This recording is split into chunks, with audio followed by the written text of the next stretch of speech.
nice to be with you, Audrey and Edna. Oh, it's so nice to be with you too, Theresa. We're happy that we finally caught up with you, Theresa, or you caught up with us. We're happy today that you're on our show. And Edna, as my co-host, we'll be talking with you. And I'd just like to say, Theresa, we have watched you for over the years, and we're so proud of you and what you've been doing with the young people, with the young girls, and it really makes your whole program is just wonderful. You're the founder and chief visionary of this program, and we're just very, very proud and happy to have you. The feeling is so mutual. Actually, I was just saying to Edna how I remember that first time that I walked myself into your little building at the town and had my little video to show you about this idea I had for iTry. And since that moment, I have not had two stronger guides and supporters who have really, I just look up to the two of you, and I know if there's ever anything that I need or any guidance, I know who to go to. And so I love that you followed along over the years because you were instrumental in our start, and I'll always be grateful for that. Well, the one thing that I'm sad about is that I couldn't have been a little bit more help to you, more help than just, having just that spiritual feeling of, I'm just wonderful that you're doing this wonderful thing with these kids, And, yeah, but you know what? Back then, just having the seal of approval from the two of you went a long way. You guys know that. You're the powerhouses in this town. And all I'd have to do is name drop a little bit, and it opened a lot of doors for me. So you helped more than you know. Well, we'll use the name dropping your name now. Anytime. Well, and Theresa, I have to second everything that Audrey has said, because I think we were so impressed when we first met you and you brought this idea forth. And I know there may be a lot of people who are watching who really don't know what iTry is about. And I wonder if you can tell us, what is iTry? Sure, I would love to. So iTry is, at its heart and soul, it's an empowerment program for middle school girls where we train them mind, body, and spirit to complete a youth distance triathlon. And so the program really, it's been around now for close to 12 years. It started at spring school when my daughter was in 6th grade. I had the idea for the program. I thought, I had done triathlons a few years prior, and it kind of changed my whole life, and it changed the way I thought about who I was as a person, and really empowered me to think and act and be a different person. And I thought, when I saw my daughter about to go into middle school, and remembered just how hard those years had been for me personally, and I think any woman remembers those adolescent years as being such a challenge. I thought to myself, if I had learned everything that I learned on my own journey at her age, instead of waiting until I was in my 30s, what a difference it would have made. And so I went to spring school and pitched the idea, kind of what I did with you girls, and they took it, and it was miraculous. We had 10 girls that first year. Everything just fell into place. I didn't know what I didn't know, but that was okay. And the girls trusted. It was Sharon McCobb and I who, she was our trainer, and I was kind of the mom. And so there was no race then, and the town of East Hampton stood behind us and said, okay, we'll let you do a race.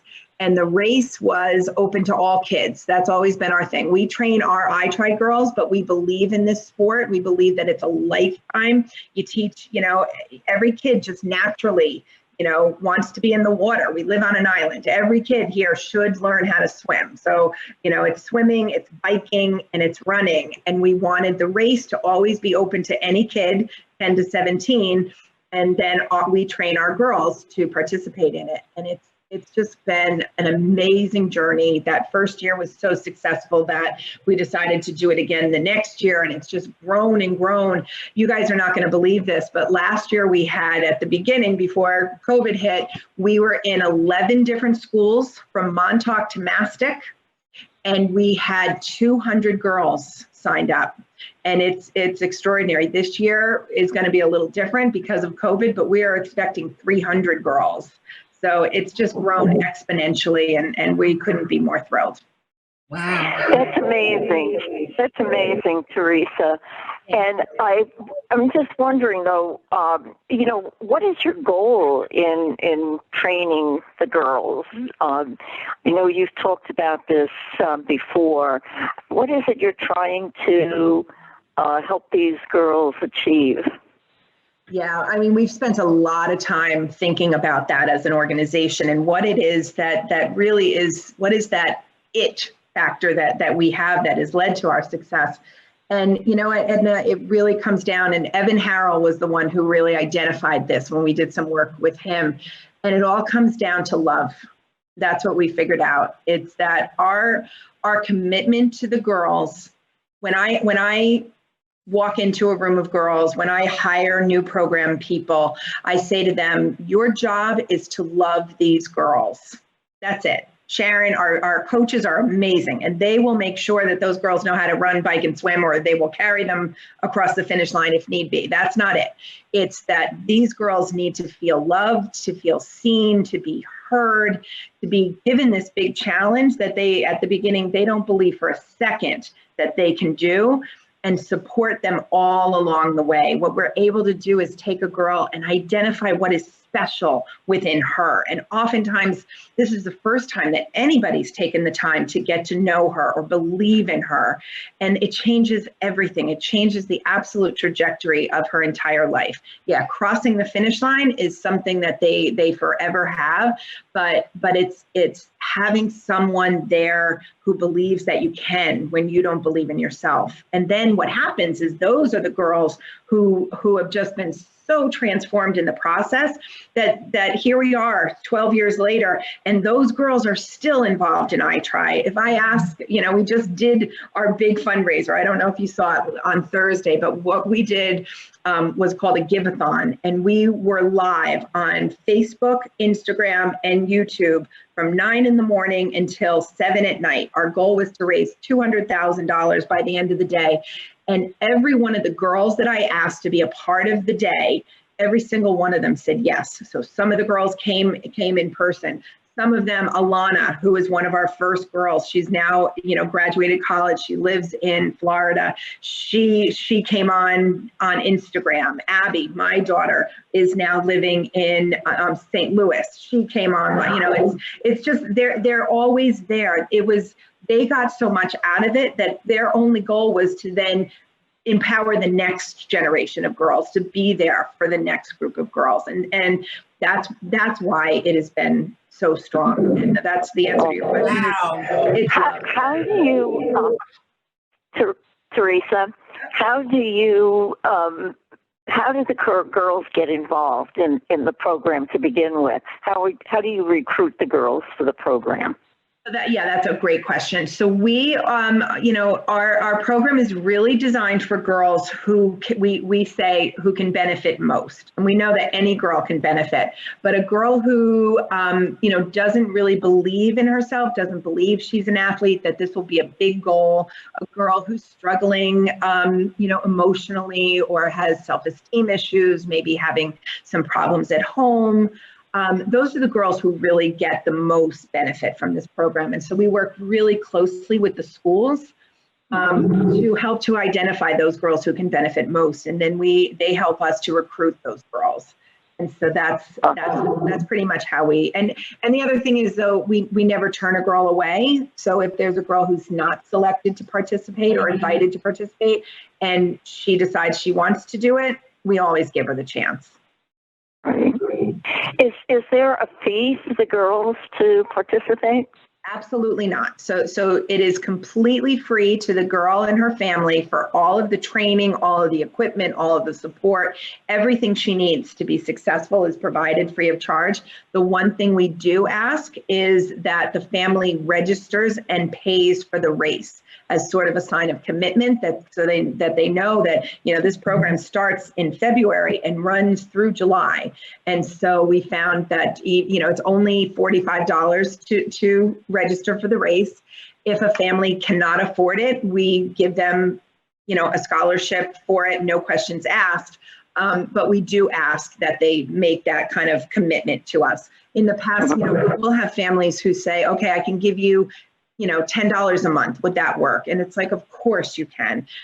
In addition, families who can help to fundraise and all of those things. But that's one of the ways. I know the theme of this show is diversity, and that's one of the ways we've really been able to be so diverse and be so representative of the communities that we're in, because it's just this level playing field, right? A girl, it doesn't matter what your economic status is, your immigration status, your religious status, none of that matters. Once you join iTry, you join the iTry family, and we take care of our family.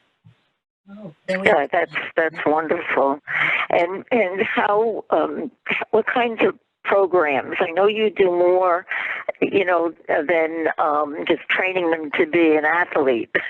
Can you describe some of the programs and activities that you have? Sure. So the main program really has three components to it. So, you know, like I said, it's mind, body, spirit. So every single week, the girls meet once a week for what we now call our empowerment sessions.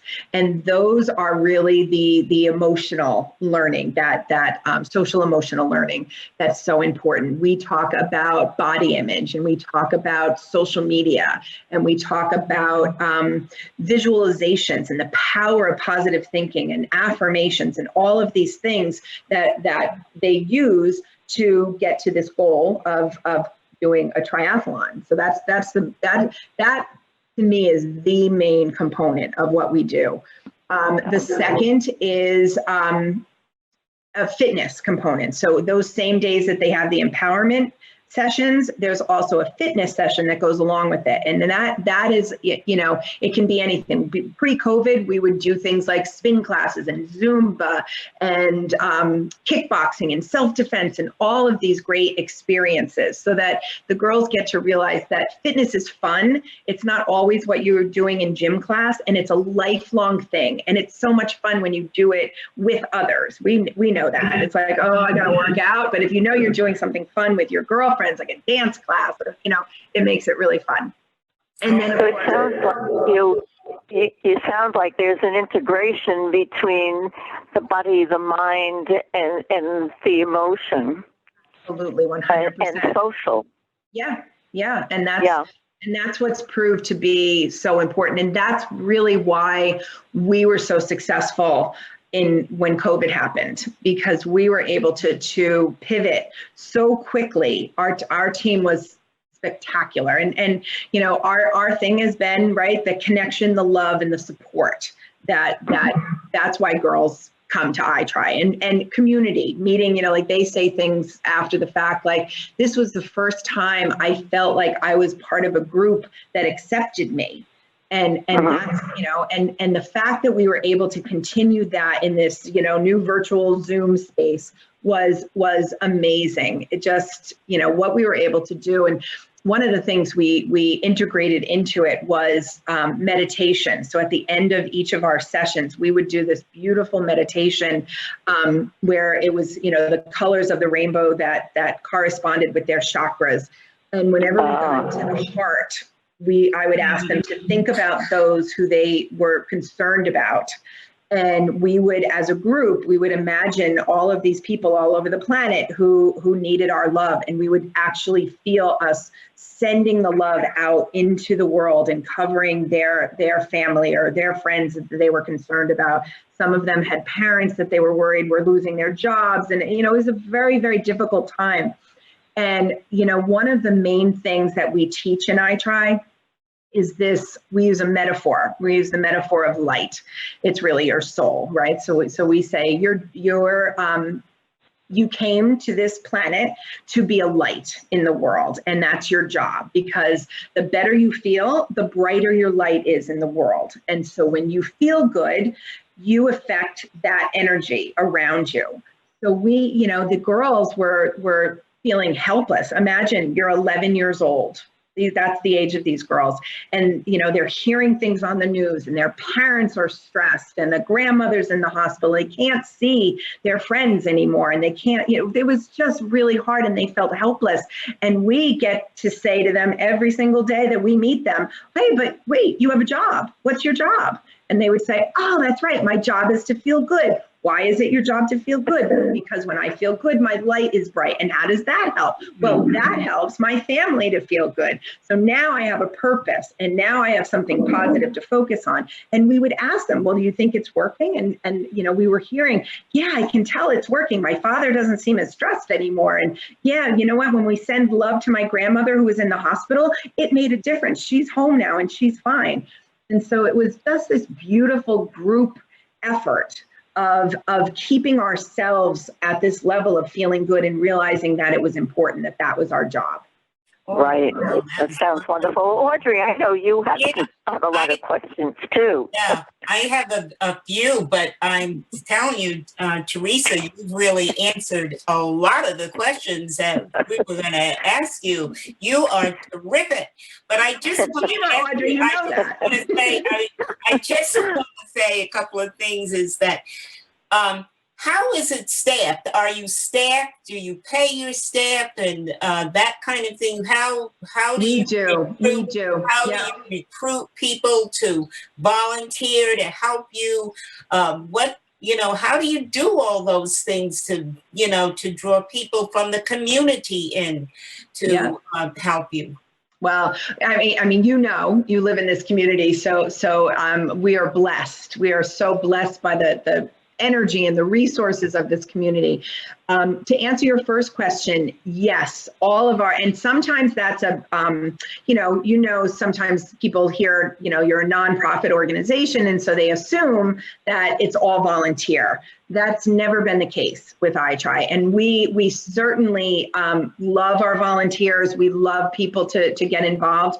But we knew early on that what we were asking our girls to do was dangerous. There's definitely, and we needed to make sure that the quality and the experience level of the people who are working with the girls was top notch. And so we have been committed since day one to paying all of our staff. Mm-hmm. Not only that, but getting our staff to a really good living wage. We know out here that, so I mean, and that's our board. So our board has really grown in the last 5 years. We are just attracting amazing people who are so committed, again, feeling the same energy, feeling that love, not only, that comes from the girls and the staff, and it's even in the board at, that feeling, but we've really made a commitment that, as an organization, we would never say to our girls, we're a girls, empowerment organization.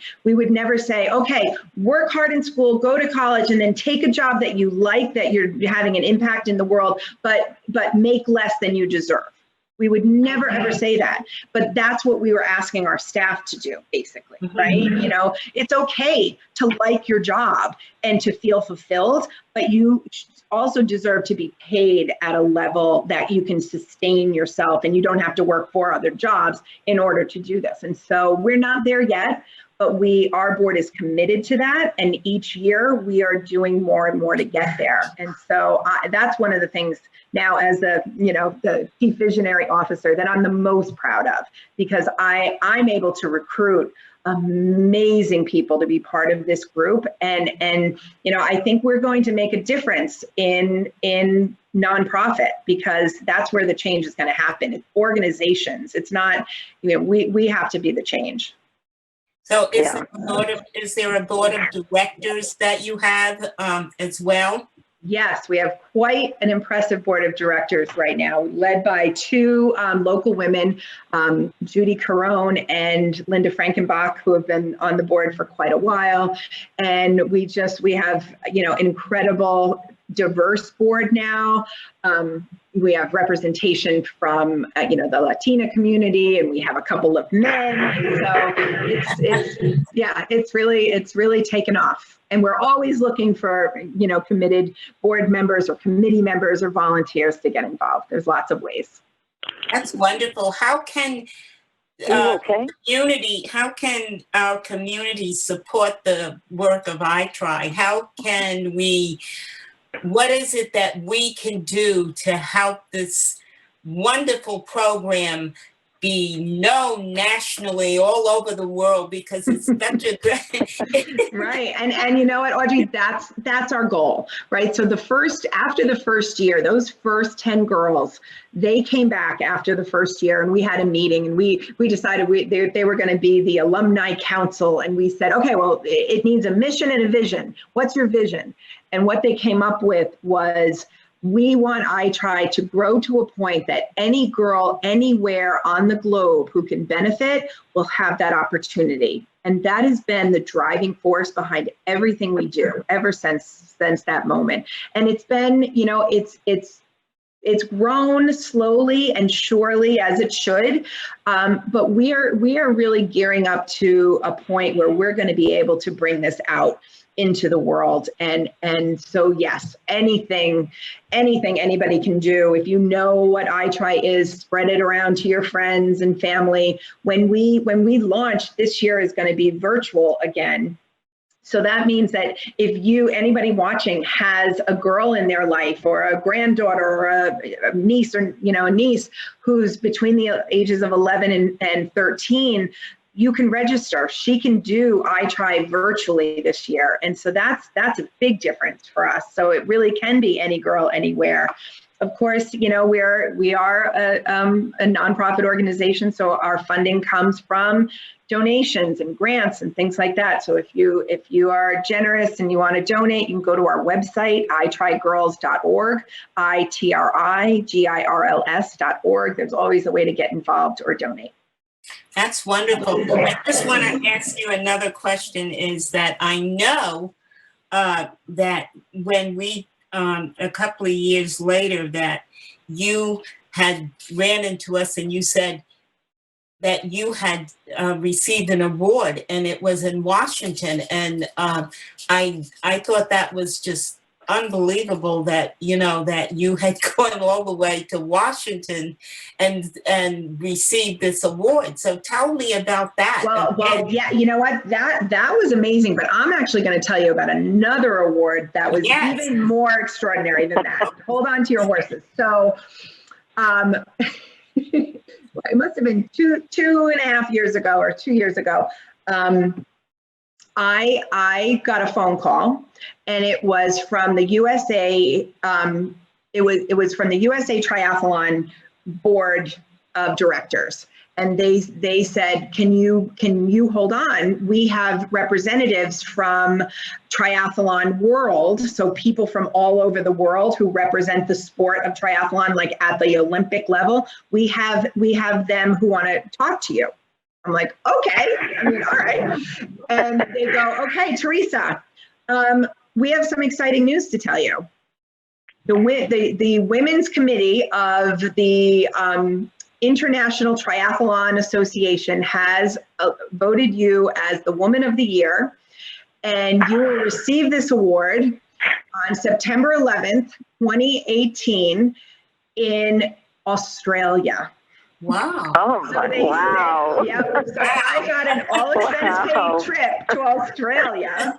I was able to bring my sister-in-law, Susie, with me, and we took Abby out of school, and she came with me, and it was the most extraordinary adventure of my lifetime. And so, yeah, it's been incredible to be recognized that way for the work that I do, that I love. And absolutely. Yeah, thank you. It sounds like that you are being recognized all over the world. So, we'll hang on to our hats and we'll see you Just grow, watch. grow and grow. My goodness. You can say, I knew her when. I knew her when.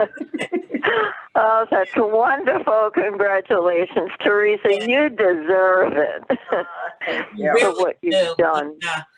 You've done a wonderful job with the young people, and it's so wonderful to know, because at this age that, you know, that girls grow, and I know for myself as being a, you know, a young woman too, and you know, and Edna knows, that when you reach that stage in your life, 11, 12 years old, there's so many things going through your head, and Yeah. you don't have someone to pick you up and kind of, you know, help you along the way. And this sounds like a perfect place, you know, for young girls to really grow and love themselves, you know, who they are.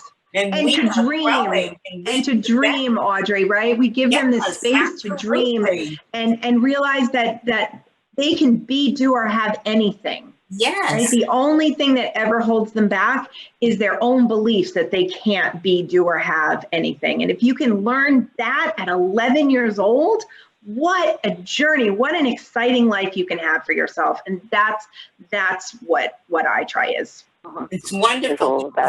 The mentoring program that you do, you know, that's different than any of the other mentoring programs that I've known about, and that we've done mentoring programs when we had youth services as well. But mentoring means so much, and I mean, you're instilling such wonderful things in these young people. Yeah, it's a privilege. It's an absolute privilege to be part of their journey. Well, and you know, Theresa, you're also a living example for them, a model for them to follow. And I think that's a very big piece of what you're doing. And it's not just me anymore, right? It's not just me anymore, but you know, it's the program staff and the coaches. They're all such phenomenal role models for these girls, and just you know, with such open hearts and open arms and accepting, and it's been phenomenal. I have another kind of maybe a little bit more mundane question. Sure. Where do you provide these programs? Ladies, I'm sorry, we're out of time on the clock. Okay. Okay. We have to come back, and Theresa, we have to Lisa back. We do. We have to have you back. You have to come back and join us again. And we just want to thank you for coming on our diversity show. And we will have you back again, because you have so much to tell us. And I'm sure that when you do the Zoom again, when you come back virtually, you know, with the young people, that you'll be able to share more with us. Thank you very much. Thank you guys. I love you both so much. This was so much fun. You built up my self-esteem. I know. Don't you feel good? Your light, Audrey, your light is just like so bright now.